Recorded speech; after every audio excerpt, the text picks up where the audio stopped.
आज के इस वीडियो में हम लोग class 9 Maharashtra board science and technology का एक topic types of muscular tissue पढ़ने वाले हैं। स्टार्ट करते हैं। मस्कुलर टिश्यू को 3 पार्ट्स में डिवाइड किया है। First is striated muscles, second is non striated muscles and third is cardiac muscles. हम एक एक करके सभी मसल्स के बारे में पढ़ेंगे। First is striated muscles.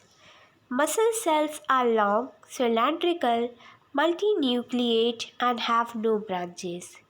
Striated muscles में cells बहुत लंबी रहती है, cylindrical shape की रहेगी और multinucleate यानी इसमें न्यूक्लियस बहुत ज़्यादा रहेंगे and have no branches, इसमें कोई branches नहीं है. Structure is there are alternate dark and light bands on the muscles and they attach to the bones. यहाँ पर अल्टरनेटली डार्क और लाइट बैंड्स बना रखे जिससे कि ये बोन्स से अटैच रहेगी. They are also called the skeletal muscles. इनको हम स्केलेटल मसल्स भी बोलते हैं. They move as per our will. ये हमारी विल के अकॉर्डिंग, हमारी इच्छा के अनुसार ये मूव करती है. Hence they are called the voluntary muscles. इसलिए इन मसल्स को voluntary muscles बोलते हैं. Functions are these muscles bring about the movement of arms and legs, running and speaking etc. ये मसल्स हेल्प करती है आर्म और लेग के मूवमेंट में, भागने में और कुछ बोलने में. Next type of muscular tissue is non-striated muscles. Non-striated muscles. Muscle cells are short, splinter-shaped, uninucleate and have no branches. यहाँ की जो सेल रहती है मसल सेल्स बहुत ही छोटी रहेगी, स्प्लिंटर की शेप की रहेगी यानी सुई जैसे आकार की. यूनिन्यूक्लिएट, यहाँ पर न्यूक्लियस, सिंगल सेल में सिंगल न्यूक्लियस रहेगा. एंड हैव नो ब्रांचेस, इसकी भी कोई ब्रांच नहीं है. Structure is dark and light bands are present. यहाँ पर भी डार्क और लाइट बैंड्स है. नॉट अटैच टू बोन्स, ये बोन्स से अटैच नहीं है. Their movement are not under the control of our will. इसके जो मूवमेंट है वो हमारे कंट्रोल में नहीं है, इसलिए इनवॉलेंट्री मसल्स है.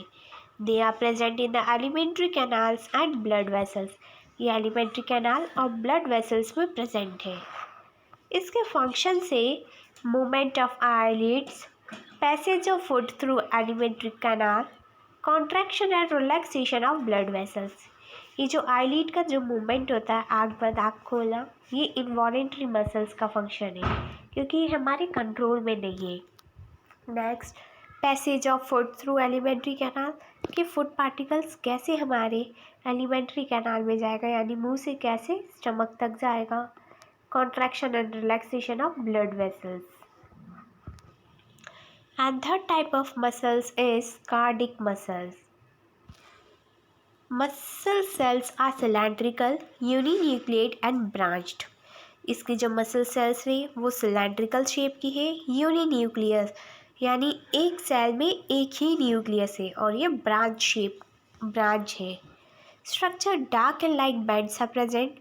The heart is made of this muscles.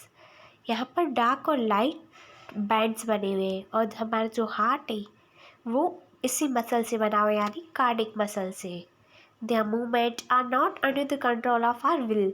They contract and relax रिदमेटिकली.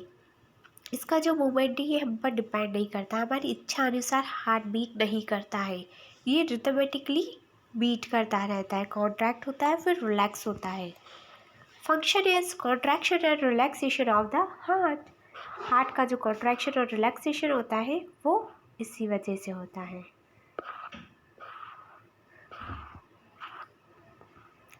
Next हम लोग class 9 Maharashtra board science and technology का एक बहुत इंपॉर्टेंट टॉपिक नर्वस टिश्यू पढ़ने वाले हैं. So often you must have identified the singer by merely listening to the song or identify what is being cooked in the kitchen by mere smell. जैसे कि हम किसी सिंगर को अगर कोई गाना गाते हुए सुन लेते तो हम उसको आइडेंटिफाई कर लेते हैं. एंड अगर कुछ बन रहा है, कुक हो रहा है, तो उसको भी हम आइडेंटिफाई कर लेते हैं by the smell. So what help us to do this? ये किसकी वजह से होता है? Nerve tissue enable us to respond to stimuli like touch, sound, odor, color, etc. So, जो नर्वस टिश्यू है वो इस टाइप की चीज़ों को रिस्पॉन्स करता है। हम टच करके बता सकते हैं, साउंड को रिकॉग्नाइज कर सकते हैं, उसके ऑर्डर, स्मेल, उसके कलर से रिकॉग्नाइज कर सकते हैं।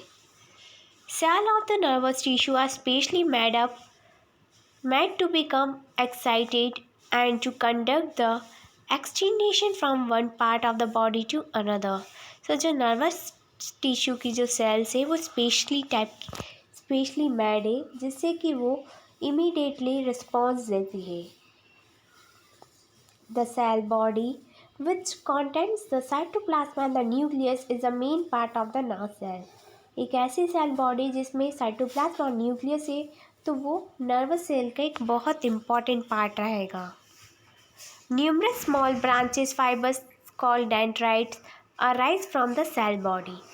बहुत सारे सेल फाइबर्स अराइज होंगे यहाँ से जिसको हम बोलते हैं dendrites. One of the fibre however is extremely long, it is called the axon. एक फाइबर है जो बहुत ही लंबा है, वो है axon. The length of the nerve cell में even be made up of 1 metre. Nerve cell की लेंथ अप्रॉक्सीमेट 1 मीटर बताई है। Many nervous system are bound together with the help of connective tissue to form a nerves. बहुत सारे nerve cells एक दूसरे से bound है कनेक्टिव टिश्यू की वजह से, जिससे कि वो नर्व्स फॉर्म करती है, नर्व्स का फॉर्मेशन होगा। Nervous tissue is present in the brain, spinal cord, and the network of nerves spread all through the body.